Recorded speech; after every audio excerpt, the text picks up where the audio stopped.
우리 한번 같이 인사 좀 나눠 보십시다. 어떻게 사세요? 앞뒤 좌우로 한번 어떻게 사세요? 어떻게 사세요? 되게 쑥스러운가 봐요. 어떻게 사세요? 그 다음에 또 하나, 편안하십니까? 편안하십니까?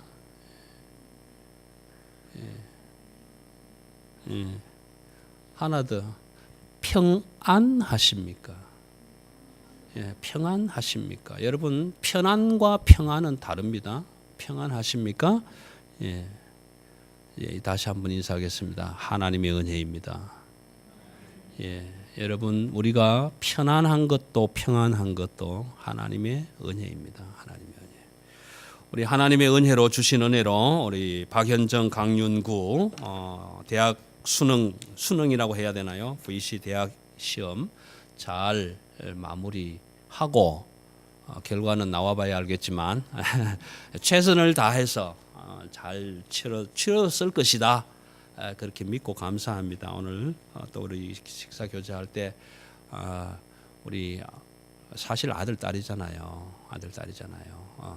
얘들아 잘했다. 결과에 연연하지 말고 하나님 주신 그 큰 뜻을 실현해 나가는데 하나님이 함께 하실 거야. 그래서 또 식사 시간에 또 어깨도 도닥거려 주시고 그렇게 하시겠지만 수고했다. 12년 동안. 그래서 우리 한번 큰 박수로 용기를 한번 좀 주겠습니다. 근데 인물이 너무 잘생겼잖아. 그렇지 않아요? 너무 잘생겼어요. 걱정돼요, 사실은. 여러분, 세상에서 가장 좋은 것이 뭐예요?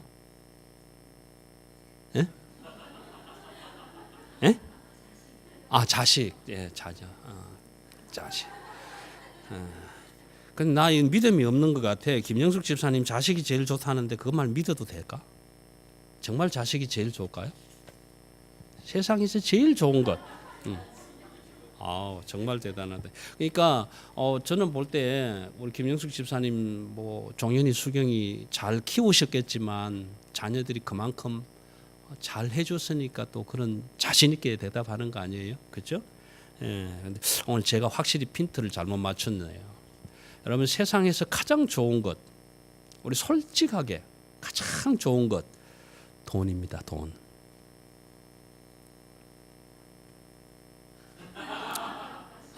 남편 돈으로 살 수 없는 거니까. 근데 좋습니다. 근데 정말 솔직하게 말하면 세상에서 가장 좋은 것은 돈입니다. 돈 아니라고 할 사람 있어요? 손 한번 들어보세요. 근데 돈 아니라고 하는 사람 돈이 별로 없을 것 같아, 내가 볼 때는. 저는 돈이 싫어요 그러고 돈이 많은 사람 있으면 제가 좀 주면 좋겠다 이렇게 말씀을 드리고 싶은데 돈이 싫으신 분 계시면 좀 가져다 주세요. 저는 돈 무지무지하게 좋아합니다. 정말 좋아합니다.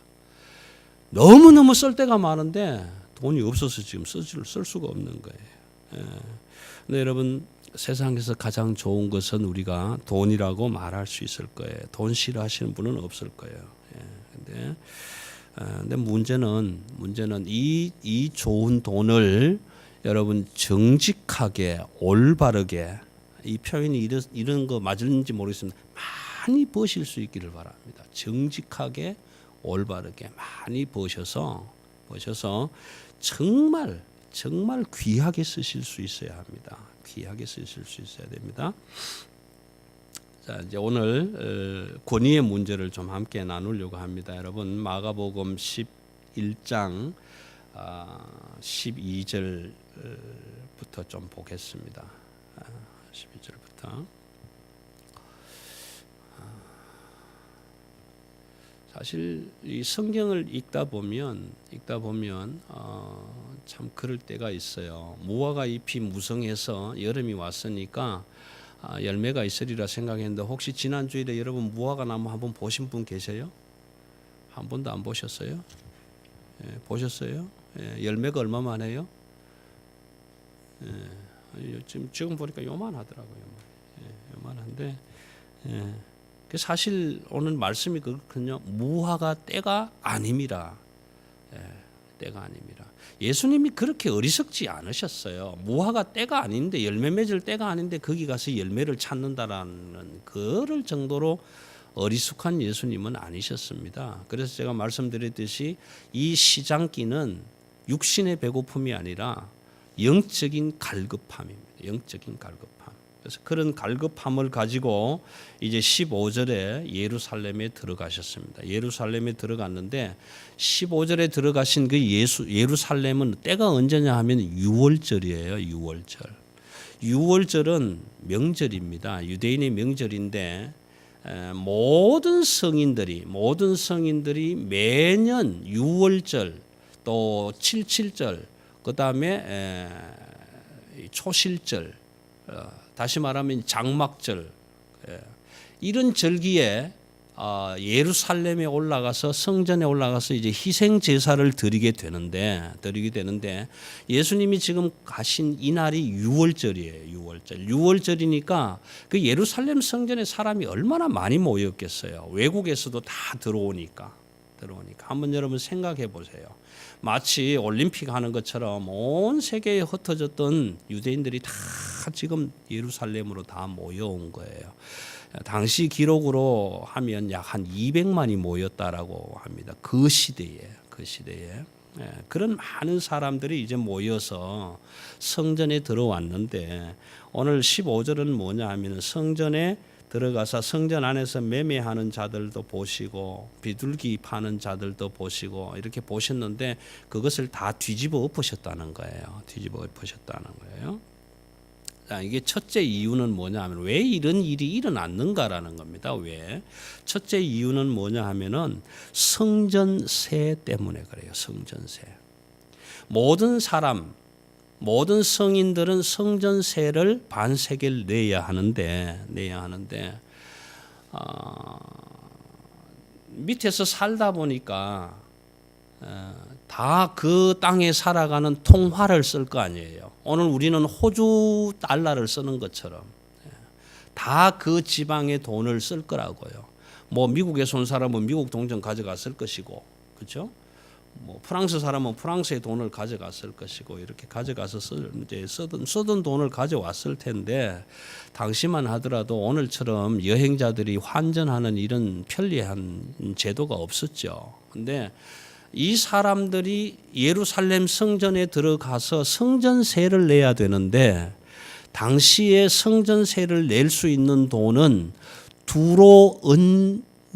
두로의 은화밖에는 안 되는 거예요. 그러니까 로마 돈도 가져온 사람이 있고 뭐 이태리 돈도 가져왔을 것이고 많은 사람들이 돈을 가져왔을 텐데 그것을 성전세로 낼 수가 없는 거예요. 그러면 어떻게 내야 되느냐? 성전에서 통용될 수 있는 두로의 은화로 내야 된다. 그건 바꿔야 돼요, 안 바꿔야 돼요? 그래서 환전이 일어나는 거예요. 환전이. 그래서 많은 사람들이 돈을 이제 거기에 성전세를 낼 수 있는 돈으로 바꿔야 되는데 그 성전세를 낼 수 있는 돈으로 바꿔주면서 수수료를 떼먹고 또 큰 돈을 낸 사람은 반세겔 떼고 나머지 돈을 거슬러 주면서 또 수수료를 또 떼는 거예요. 이런 착복하는 일이 일어나게 됩니다. 여러분 이 내용을 좀 참고하시려면 출애굽기 30장 11절에서 16절을 한번 보셔야 되거든요. 출애굽기 30장 11절에서 16절까지를 보시면 이렇게 기록을 합니다. 너희가 목숨값, 그러니까 속전이라고요. 속전. 너희가 속전을 낼 때에 반세겔 성전세를 내야 된다. 그렇게 기록하니. 그래서 예루살렘 성전에 희생 제사를 드리러 오는 사람들은 하나님께서 내게 주신 그 생명값으로 반세겔을 다 내야 되는데 마지막에 16절에 보면 그것으로 인해서 온역을 없이 하겠다. 하나님 그렇게 약속을 해주셨어요. 그러니까 유대 율법자들이 그 법에 따라서 성전세를 이제 받아야 되는데 성전세를 그냥 통용하는 자기 나라 돈으로 내도 좋을 텐데 그렇게 하지 않고 꼭 두로의 은화로 내야 되는 법으로 만들어 놓은 거예요. 그래서 그거 바꾸는데 여러분 한번 생각해 보세요. 얼마나 힘들겠어요. 수없이 줄 서야 되고 그 서름돈 내 받아야 되고 얼마나 힘들겠냐고요. 자, 이렇게 해서 환전하는 문제 때문에 이런 복잡함이 생기고 그다음 두 번째는 뭐냐 하면은 희생 제물을 사고 파는 문제가 있어서 이런 성전에서 이런 일이 이제 일어나는 거예요. 여러분 한번 보세요. 여리고라는 동네는 해수면보다 250m가 낮아요. 그러니까 아주 낮은 지역입니다. 근데 예루살렘이라는 동네는 해수면보다 약 한 800m 이상이 높아요. 그러니까 이 차이를 계산하면 약 한 1km 이상 되는 거예요. 그러니까 예루살렘 성전 고지는 한 1000m 되는 산을 올라가는 것하고 등산하는 것하고 같은 의미를 가지는 거예요.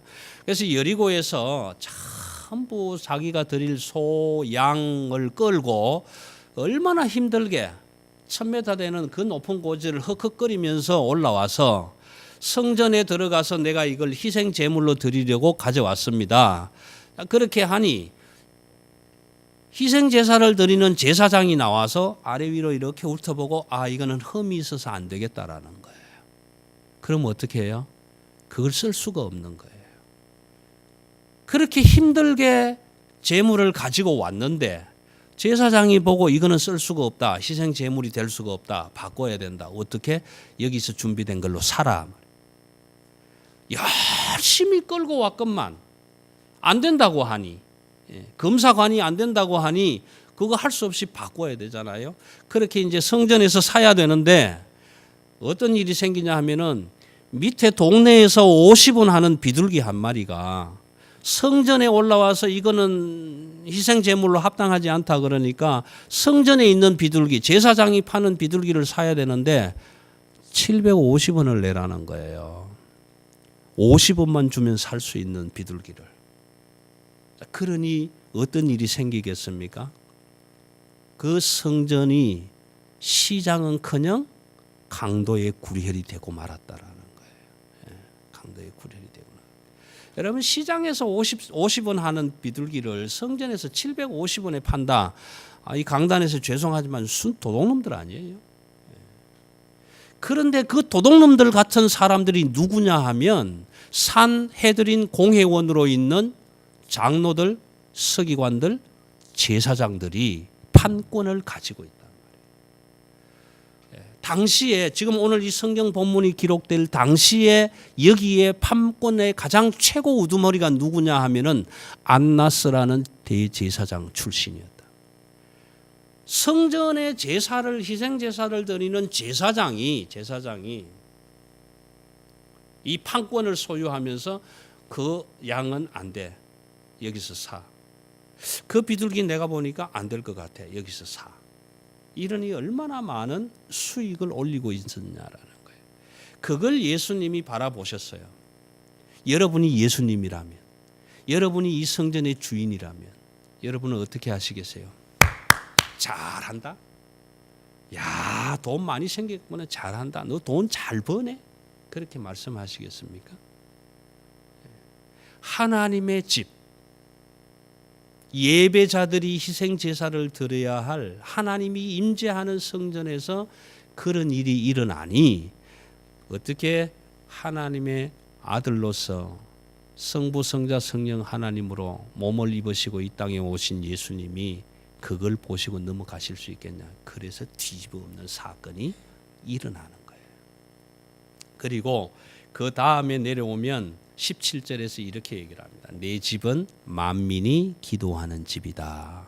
내 집은 만민이 기도하는 집. 여러분, 내 집은 만민이 기도하는 집이다라는 말씀은 참 은혜가 돼요. 왜냐하면 누구든지 들어와서 기도할 수 있는 집이기 때문에 은혜가 됩니다.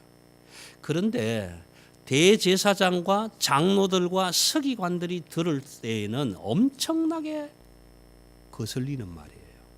왜 그런지 아세요? 이 사람들은 지금 성전의 주인 행세를 하고 있거든요. 대제사장과 서기관들과 장로들이 성전의 주인이 되어서 물건도 팔고 성전세도 받고 그렇게 다 하고 있는 거예요. 우리가 지금 성전의 주인인 우리인데, 우리가 성전 주인의 권세를 가지고 있는데, 예수님은 오셔서 뭐라고 하는 것이 아니라 너희가 성전의 주인이 아니라 모든 만민에게 열려져 있는 하나님의 집이다, 이렇게 말씀하셨단 말이에요. 그러니까 그 사람들이 뭐라고 할까요? 저 친구가 왜 우리의 권위에 도전하고 있느냐라는 겁니다. 왜 우리의 권위에 도전하고 있느냐. 그래서 그 말을 듣자마자 18절에서 뭐라고 합니까? 대제사장들과 서기관들이 듣고 예수를 어떻게 잡아 죽일까 고민하는 거예요. 왜 그렇습니까? 자기들의 권위를 뒤집어 엎고 있기 때문에. 자기들의 권위를 뒤집어 엎고 있고. 여러분 그렇지 않습니까? 나라로 치면 반역입니다. 반역. 지금 뭐 어느 나라를 누가 다스리고 있는데 누가 하나 일어나서 사람들을 많이 모집해가지고 야 저거 안 되겠다 끌어내고 우리가 나라 바꾸자, 반역인 거예요. 지금 성전의 대제사장들, 서기관들, 바리새인들이 이 성전의 주인 행세를 지금 하고 있는데 내가 주인인데 예수님이 오셔서 너희가 주인이 아니라 오늘 여기 모인 이 모든 사람들의 주인이다라는 거예요. 그러니 권위에 도전하는 거예요. 그러니까 대제사장들과 서기관들과 장로들이 야 저걸 어떻게 죽이지 고민하는 거예요. 이런 사건이 일어나면서 이제 저물어서 다시 베다니로 물러가고 쉬신 다음에 그 다음 날 또 다시 예루살렘으로 들어오는데 그때에 베드로가 갑자기 무화과 나무가 마른 걸 보고 생각난 게 한마디 있는 거예요. 그래서 20절에 뭐라고 합니까? 무화과 나무가 뿌린 채 마른 것을 보고 21절에 베드로가 생각이 나서 주여 말랐나이다. 왜 말랐습니까가 아니라 주여 보소서 무화과 나무가 말랐나이다. 이 대답을, 주님의 대답을 얻기 위한 말이 아니에요. 현상적인 이야기를 그냥 한 거예요. 주님 어제 심판하시면서 열매를 맺지 못하겠다고 하셨는데 아침에 들어오다 보니까 원래 말랐네. 그래서 예수님께 그렇게 말만 한마디 던지는 거예요. 주님, 예수님 말랐네요. 선생님 말랐네요. 여러분 이 말랐다라는 의미가 뭐냐 하면요, 예루살렘 성이 무너질 것이고 성전이 파괴될 것이고 이스라엘 모든 백성들의 종교성이 이렇다면 멸망을 당할 것입니다라는 표현이에요. 선생님 당신이 보기만 그런 게 아니라 내가 봐도, 제자인 베드로가 봐도 아직 주님인지 아닌지도 모르고 그냥 수시로 선생님 라비어라고 부르는 그 베드로가 봐도 말할 것 같거든요. 당시의 예루살렘의 신앙적인 모습과 상태, 현상적인 모습이 이렇더라라는, 본질은 하나도 찾아볼 수가 없고, 그래서 성전에서 들어가셔서 그 모든 본질적인 문제를 바로잡기 위해서 현상적인 문제를 뒤집어 엎으셨단 말이에요. 그래서 저 말랐네요라고 한마디 했는데 예수님은 베드로에게 뭐라고 대답을 하냐면 하나님을 믿으라. 하나님을 믿으라. 22절에서 하나님을 믿으라. 이 하나님을 믿으라 우리말로 이렇게 번역을 했는데 원어적으로 번역을 하면요, 이쪽으로 좀 가깝습니다. 하나님의 믿음을 가져라 라고 하는 쪽으로 가까워요. 여러분 한번 생각해 보십시오. 하나님을 믿는 것이 쉽습니까? 하나님의 믿음을 가지는 것이 쉽습니까? 여러분 어때요? 여러분 하나님 믿는 것이 쉽습니까? 보이지도 않는데,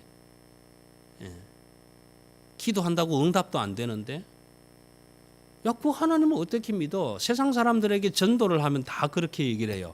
하나님 너 봤니? 보지도 못하고 뭘 믿어 믿기는. 하나님을 믿는다. 어렵습니다. 어려워요. 하나님을 믿는 것은 어렵습니다. 그런데 하나님의 믿음을 가지는 것은 하나님을 믿는 것보다 조금 쉽습니다. 믿든 안 믿든 상관없이. 제가 목사로서 우리 성도님들께 우리 걱정하지 마세요. 저를 믿으세요. 제가 가진 믿음을 믿으세요. 그럼 우리 목사님 믿음이 크니까 믿어보자. 그 의미가 오늘 어떻게 풀어서 해석을 하느냐 하면은 성경이 참 친절합니다. 23절에 보면 내가 진실로 너희에게 이르노니 누구든지 이 산들어 들리어 바다에 던져지라 하며 그 말하는 것이 이루어질 줄 믿고 마음에 의심하지 않으면 그대로 되리라. 여러분 제가요 단대농 산 밑에 서서 단대농 산아 프랭스톤 바다로 빠져버려라 딱 그랬을 때 산이 확 가서 바다 빠진 정도만 되면 저는 평생 하나님 따라다닐 거예요. 고기 못 먹어도 평생 하나님 따라다닐 거예요. 그런데 여러분 저와 여러분 제 믿음이 크든 여러분의 믿음이 크든 상관없이 산을 들어서 이 산들어 바다에 빠져라 했을 때 빠지느냐? 안 됩니다. 안 돼요, 여러분. 기대도 하지 마세요. 그거 안 돼요. 우리 믿음으로는 안 돼요. 우리가 하나님을 아무리 잘 믿어도 그런 일이 일어날 수 없습니다. 안 됩니다. 그러니까 여러분 택도 없이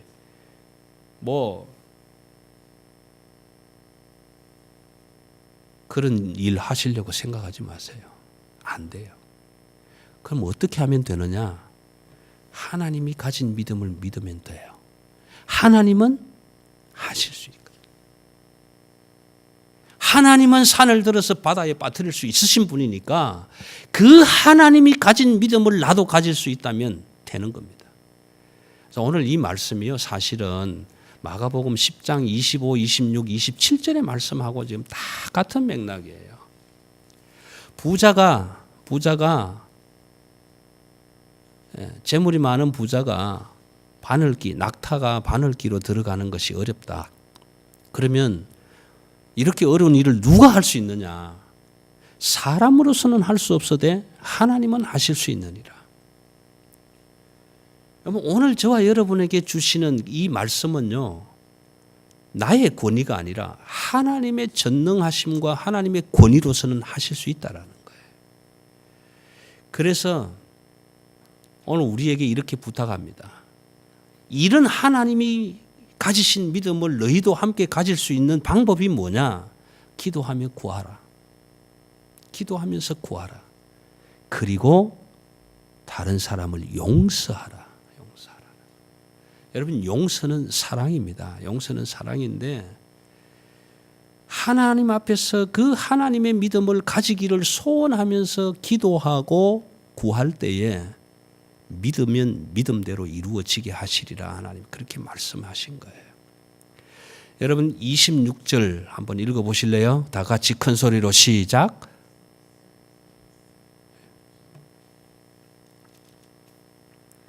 (26절은) 없습니다. 그런데 그 작은 글자로 1 딱 써졌죠. 안 써졌습니까? 1 써졌는데 저 밑으로 내려가면 1 하고 한번 읽어보십시오. 뭐라고 써졌는가? 만일 너희가 용서하지 아니하면 하늘에 계신 너희 아버지도 너희 허물을 사하지 아니하시리라 라고 써진 사본도 있더라. 여러분 26절은 하나님을 믿을 것인가 하나님의 믿음을 가질 것인가라는 문제를 깊이 놓고 여러분께서 26절을 한번 써보십시오. 여러분은 뭐라고 26절을 쓰실 수 있었을지.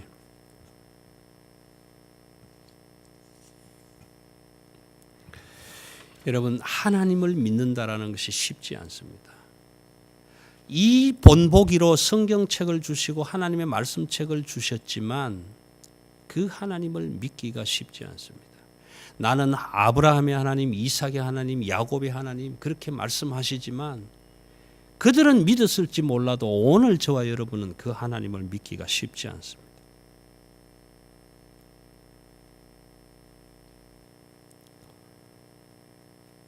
이제 이런 상황이 일어나면서 27절에 대두되는 게 뭐냐 하면 서기관, 대제사장들, 장로들이 예수에게 질문합니다. 예수야, 도대체 네가 무슨 권위로 이런 일을 하고 있느냐? 무슨 권위로? 그리고 그 권위를 누가 주었느냐? 누가 주었느냐? 여러분, 이 질문이 왜 나왔을 것 같습니까? 대제사장들과 서기관들과 장로들은요, 산헤드린 공회의 회원들이에요. 당시에 종교적으로 최고의 권력을 가진 기관의 멤버들이에요. 그러니까 예루살렘 성전의 종교적인 모든 권한을 누가 가지고 있느냐 하면 그들이 가지고 있는 거예요. 자기들이 권한을 가지고 있는데 한 번도 그들이 예수에게 그런 권한을 준 적이 없는데 예수라는 사람이 들어와서 이런 일을 행하고 있으니 그들이 물을 수밖에요. 도대체 누가 너에게 그런 권위를 주었느냐? 무슨 권위로 네가 그렇게 하느냐라고 묻는 거예요. 여러분, 이거 오늘 현대어로 좀 해석하면요, 이런 이야기입니다. 너 사법시험 몇 회 출신이야? 어느 대학 나왔어? 어느 학파에서 공부했어? 그런 이야기예요. 우리는 바리새인이고 서기관들이고 대제사장들이고 하나님의 율법을 해석하는데 최고의 권위를 가지고 있는 권력자들인데 넌 어디서 왔어? 이런 이야기입니다. 누가 너에게 그런 권위를 주었어? 이렇게 묻는 거예요. 여기에 권위라고 쓰여진 단어는 엑소시아라는 말을 쓰는데요. 이 엑소시아라는 말은 두 단어가 엎쳐진 겁니다. 앞에 X라는 것은 어디에서부터 나왔다라는 것이고 뒤에 나오는 우시아라는 얘기는 본질이라는 뜻이에요. 본질. 그러니까 네가 이렇게 하고 있는 본질적인 권위가 어디에서 왔냐라는 거예요. 출처가 어디냐라는 거예요. 이 엑소시아를 영어로 표현하면 바꾸면 authority입니다. authority. 네가 가지고 있는 권한이 어디서부터 왔는, 누가 주었느냐라는 것입니다.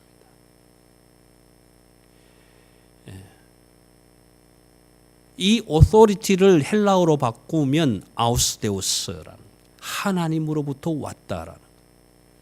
그래서 예수 그리스도가 지금 성전에 들어와서 성전을 뒤집어 엎고 하는 일련의 이런 모든 과정들의 권위가 하나님으로부터 왔다라는 겁니다. 왔다. 그런데 이 사람들은 그걸 지금 알고 있지만 되묻는 거예요. 왜? 그 하나님의 권위를 인정하는 것이 아니라 자기들이 성전의 주인된 권위를 빼앗기고 싶지 않아서 그 예수에게 묻는 거예요. 도대체 너는 무슨 권위로, 누가 준 권위로 지금 이렇게 하고 있느냐? 그렇게 묻습니다. 여러분, 이분들이 얼마나 궁금했을까요? 이 말은 예수님이 지난 시간에 제가 제목으로 잡은 내용입니다. 너희가 궁금하냐? 권위가 어디로부터 왔는지 정말 궁금하냐? 궁금하냐? 예수님이 오늘 이제 29절을 해서 이렇게 얘기를 합니다. 나도 궁금하다. 나도 궁금하다. 나도 궁금한 게 있어서 하나 묻고 싶다. 그러니까 한번 대답해 줄래? 그 공의회 최고의 권력기관인 그 권력자들을 앞에 세워놓고 나도 궁금한 게 하나 있다. 세례 요한의 세례가 하늘로부터냐 사람으로부터냐?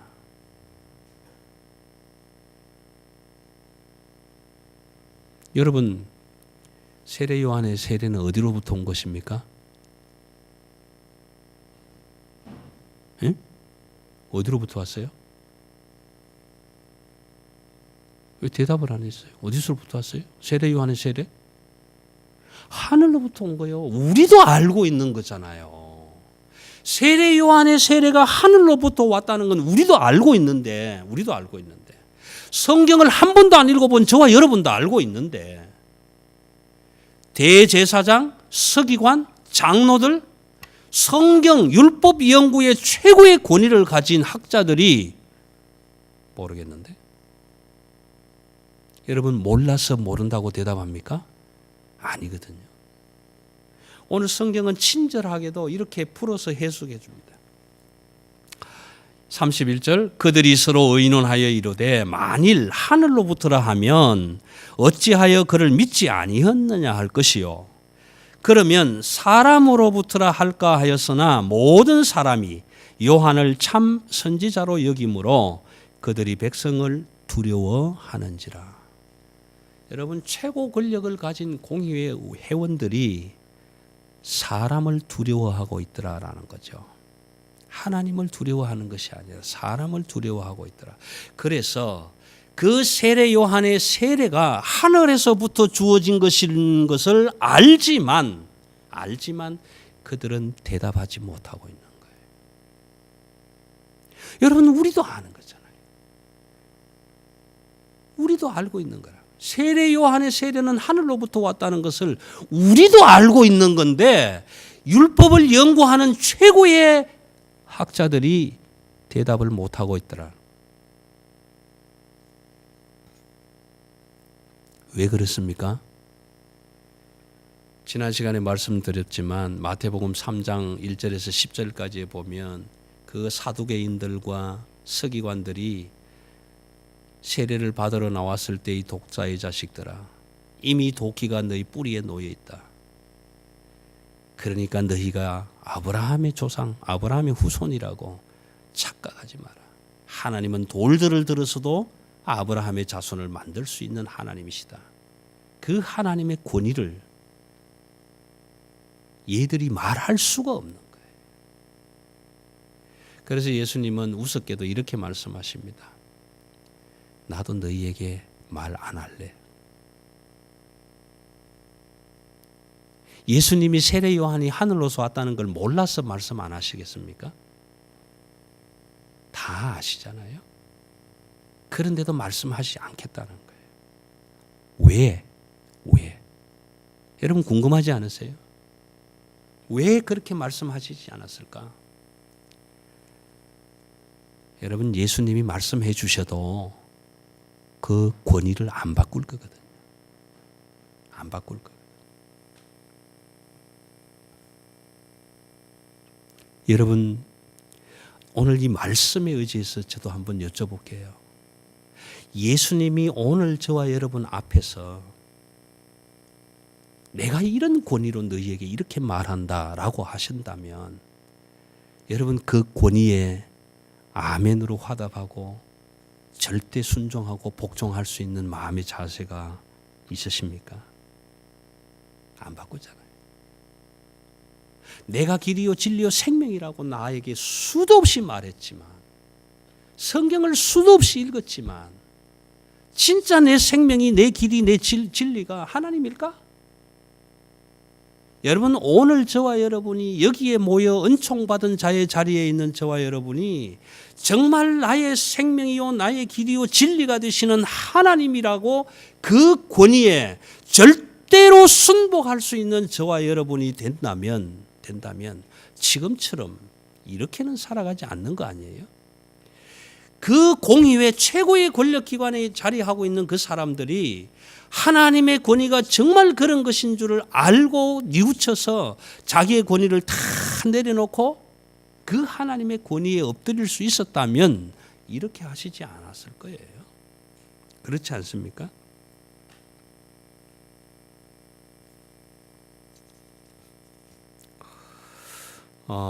우리 잘 아시는 말이지만 한국의 격언 중에 이런 표현들이 있잖아요. 처음에는 사람이 술을 먹고 나중에는 술이 술을 먹고 마지막에는 술이 사람을 먹는다. 이런 말이 있습니다. 여러분들도 아시겠지만 이 의미는 여러 가지 의미가 있겠지만 권위의 의미입니다. 권위. 내가 술의 종이 되느냐, 내가 술을 다스리느냐 하는 권위의 문제가 그 안에 들어 있습니다. 여러분 가운데는 양계장에 가보신 분들이 계실지 모르겠습니다. 양계장에 가면 수없이 많은 닭이 있죠. 요만한 칸에 다 한 마리씩 갇혀서 그 양계장에 있는 닭의 사명이 뭡니까? 알 낳는 거잖아요. 알 떠놓고 깜깜한데 불을 써놓으니까 아직도 낮이네. 또 넣고 계속 알만 낳는 거예요. 알만. 근데 여러분 그 알은 무슨 알이에요? 무정란이에요. 무정란. 안에 생명이 없는 거예요. 그거는요 아무리 갖다 놓고 품어도 병아리가 나오지 않아요. 우리 가정주부들 뭐 그러시더라고. 호주에서는 콩나물콩 아무리 사서 물 줘도 콩나물 안 나온다며요. 왜 그런지는 모르겠지만 그 안에 생명이 없기 때문에 그렇습니다. 그렇지만 집에서 정원에서 암탉, 수탉 2마리만 키워도 그렇게 양계장에서처럼 알을 그냥 시도 때도 없이 낳는 알은 아니지만 하루에 1-2개 낳을지라도 그 알은요 유정란이에요. 안에 생명이 들어있는 거예요. 그 닭 알을 어미닭이 올라가서 21일만 품고 있으면요 안에서 삐약삐약 소리 나면서 엄마 빨리 깨줘 나 나가고 싶어. 그렇게 얘기한다고요. 그래서 그 어미닭이 입술로 딱 쪼아서 깨주면 거기에 병아리가 나오는 거예요. 생명이 거기에 있는 거예요. 사실은요. 여러분 돈 아주 중요합니다. 여러분 돈을 우습게 여기시면 안 됩니다. 그런데 그 돈이요. 그 중요한 돈이 우리를 편안하게 해줄 수는 있을지 모르지만 우리를 평안하게는 해줄 수가 없어요. 그 돈이, 그 중요한 돈이 모든 것을 다 해줄 수 있지만 내게 생명을 가져다 줄 수는 없는 겁니다. 여러분, 저와 여러분이 나를 운전해 나가는 내 운전석에 지금 그 자리에 돈이 들어와 앉아서 돈이 나를 붙잡고 운전해 간다면 여러분 거기에는 나의 권위가 없습니다. 돈의 권위에게 다 매여가 있는 거예요.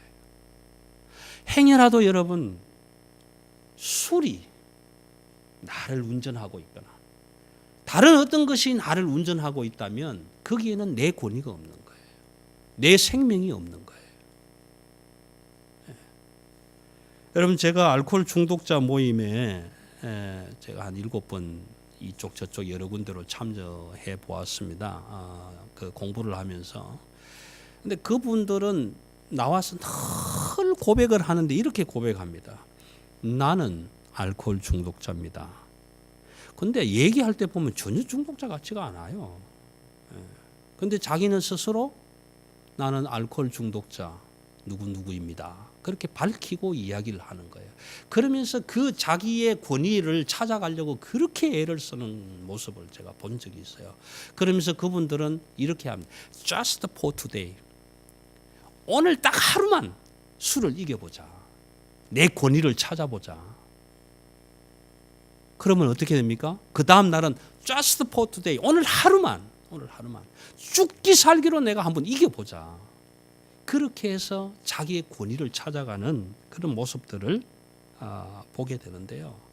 여러분 저와 여러분이 왜 은총받은 자인가 하면 저와 여러분의 운전석에 하나님이 운전수가 되어주셨기 때문에 그렇습니다. 그래서 우리는 하나님이 가시는 대로 따라갈 수 있기 때문에 은총받은 자인 거예요. 그런데 이 사람들에게 예수님이 나도 말하지 않겠다라는 얘기는 얘기해줘도 너희가 바꾸지 않는다라는 거예요. 너희가 바꾸지 않는다. 오늘 저와 여러분도 아마 이런 마음이 있을지 몰라요. 나는 교회에 다닌다. 예수를 믿는다. 하나님이 나의 주 나의 하나님이시다. 그렇게 수없이 입술로 고백했었을지라도 진짜 너 나 없으면 죽을 거니? 진짜 나 없어도 살 수 있겠니? 이렇게 물었을 때에 하나님 세상을 살다 보니까 하나님보다는 돈이 조금 더 바쁜데요. 그럴 수밖에 없는 것이 우리의 연약한 인생이라는. 여러분 오늘 이 본문 속을 통해서 정말 여러분의 권위는 어디에 있는가? 정말 여러분의 그 생명의 권력은 어디에 있는가?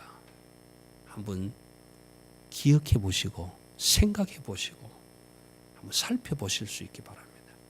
나는 오늘 이 시간 여기까지 오면서 무엇을 따라갖고 왔는가?